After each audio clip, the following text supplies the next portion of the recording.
Hello, MGTOW. Hello, men. This is Howard Dare. Thanks for stopping by. So I cut up a couple, like one or two of my videos, trying to save everybody time, and I lost the opening. So here's the video in its complete form. It's dealing with the idea of what we men are really dealing with when we're interacting in the world, and we're dealing with super entitlement. Anyway, here's the video, and please like, share, comment, subscribe, donate. If anybody out there can help me out over on Cash App, I would really appreciate it. Even like, $5, $20 would really go a long ways. The men are struggling. Here's the video. What you're dealing with, and this has recently occurred to me, is the most entitled, pampered, catered to, agreed with creature, and I'm talking about modern women, that have ever existed in all of human existence. Now, perhaps you're saying, Howard, what about like a queen or a princess from previous times? Isn't she more entitled and privileged and coddled than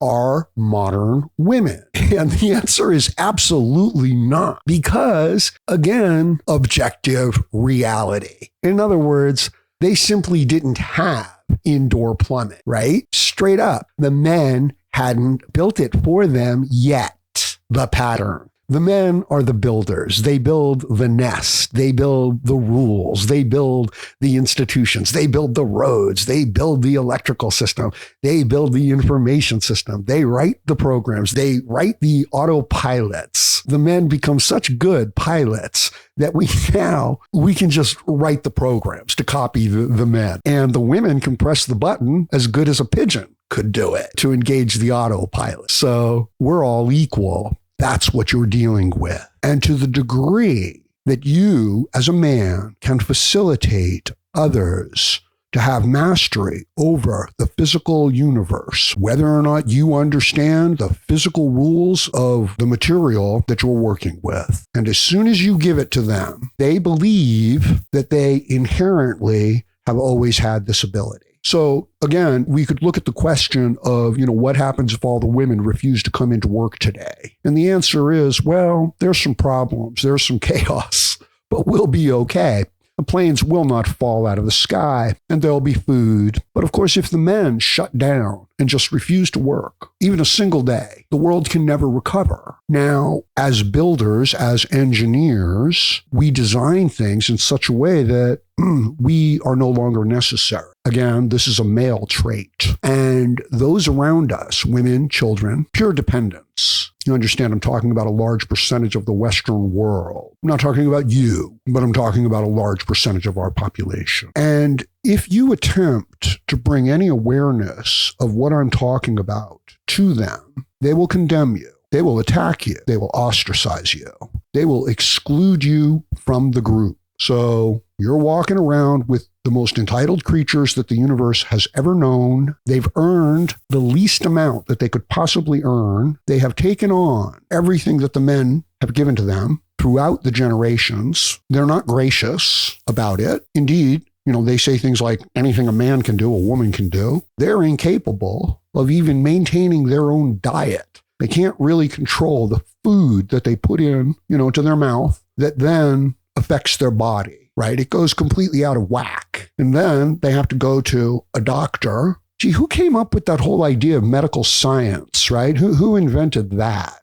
So then they have to go to the doctor to give them medication for the pain and the suffering that they have caused within their own bodies due to their lack of self-control. And if you haven't realized it yet, I'm talking about this in this particular video in a particular way, because I want to make an interesting point. You're not allowed to talk like this. You're not allowed to speak to an unhealthy person and say, look, you haven't taken care of your health. I'm sorry. We can give you something for the pain. We can give you something to help you through some of these difficult times. But you did this over time. Good news is you can probably still reverse it or minimize it, right? Because you have a human body, and it heals itself if you haven't damaged it too much. So this.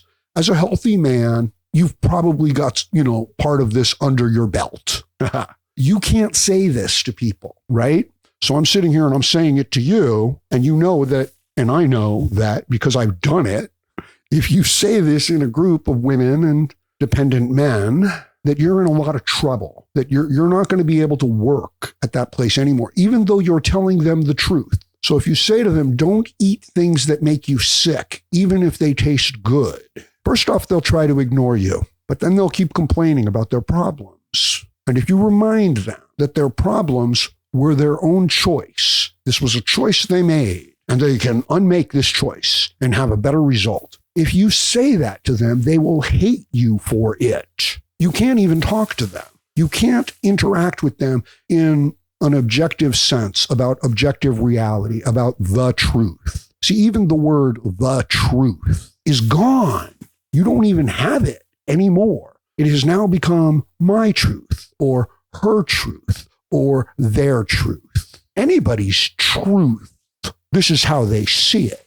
This is how they feel about it. So now, instead of mounting barbed steeds to fight the fearful souls of our adversaries, we caper nimbly in a lady's bedchamber to the lascivious pleasings of a lute. But you, who were not made to court an amorous looking glass, what is there for you to do here? Even in your speech, it's as if masculinity, a willingness to deal with objective reality on its terms as it is, not as you wish it to be, not as some engineer has empowered you to exist within it. It's as if this mindset, this way of looking at the world is being destroyed, is being outlawed. So if I'm in a group of 50 people and there's 50 different problems, and they're complaining about these problems because they want somebody else to solve them, and I say anything about any of them, they're going to look at me like I'm crazy. Like, what do you mean? Do something about it. Take responsibility. Like, I'm thirsty. Okay, so get up and get a drink of water. Now, you see, that's totally reasonable, right? People can wrap their heads around that. But what if it's something along the lines of, I want to have a life where I have some financial security? Well, get yourself some skills, train yourself up, go and find a job. And if the job isn't a good one, find a different one. And this is going to take you some time. Okay, that's not as simple as getting up and getting a drink of water. Therein lies the difficulty. Therein lies dealing with the internal entitled demon within ourselves. Right? And this is true for men as well as women. It's just the thing is that it's not tolerated as well for the man. Although that's changing. And I want you to understand why it's changing. Why a certain group of men, I'm talking about government, politicians, corporate control, big money interests, the elite, why they would want to take care of 95% of the male population, why they would want to render them down to that level. That's what's happening around us. That's the process that's happening around us. And as you struggle against it as a man, simply so that you can survive and move forward into the future, you're being punished more. In other words, I kind of perfectly understand why so many young men have, attention deficit disorder. It's not real. Understand, they made it up. The whole ADH, right? It's made up to simplify, to give you this idea in a simple pill form that's easily digestible. It's an excuse. It's a justification for weakness. It's a justification for a problem that needs to be addressed, and people want to act that by naming it and identifying it incorrectly, that they don't have to do anything about it. The truth is, a great percentage of our population, you can't even listen to them. If you listen to them speak, there's no interacting with, not in an objective world, not in the solving of a mathematical problem. So what's going to happen? We've got an engineering problem. We've got a math problem. And the girl says, this is the answer. And it's not. What do we have to do? Does she need therapy?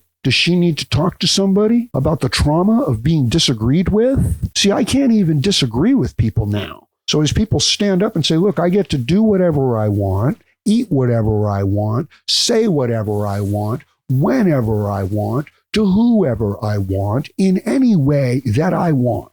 And I say to them, if you do that, you're going to have to pay a hell of a price for each one of those decisions. Yes, you can do what you want and you can pay for all of it. How do you think they're going to accept that? I'll tell you what they're going to say to me. I'll tell you what they have said to me. They say, you don't get to control my feelings. You don't get to tell me what to think, what to feel, what to do. And it's like, no, I don't. And I don't care to. But objective reality surely does. So if you step off of the cliff, you're going to fall. And I'm in a world interacting, not all the people, not MGTOW, where they are not cognizant of this. So they go around and they do what they want. They say what they want. They act the way they want, whenever they want, with whoever they want, with anything they want. And when objective reality says to them, hey, you've eaten all your food and you don't have any food left, you know what they do? They get upset. They get angry. They find someone to complain to. They find someone to try to take care of that problem. So now we come full circle by taking care of their problems as men, as builders, as engineers, as creatures who understand the physical laws and the material that they're working with. Might as well be a magician. So by having that uniquely masculine quality and ability, and the ability to harness this and to focus this such that we automate the world. Yes, in the old days, they used to have to wash clothes by hand. They used to have to stitch them by hand. So there you go. But by doing this, we have created entitled monsters who, if given the chance, they will destroy civilization. They will enslave all of the virtue that enabled them to become empowered. They will destroy themselves. They will go so far with it. They will go so far against the physical objective laws of reality, of existence. They will take it upon themselves so much, and they will go so far that nothing will be able to cure them or fix them or alleviate them.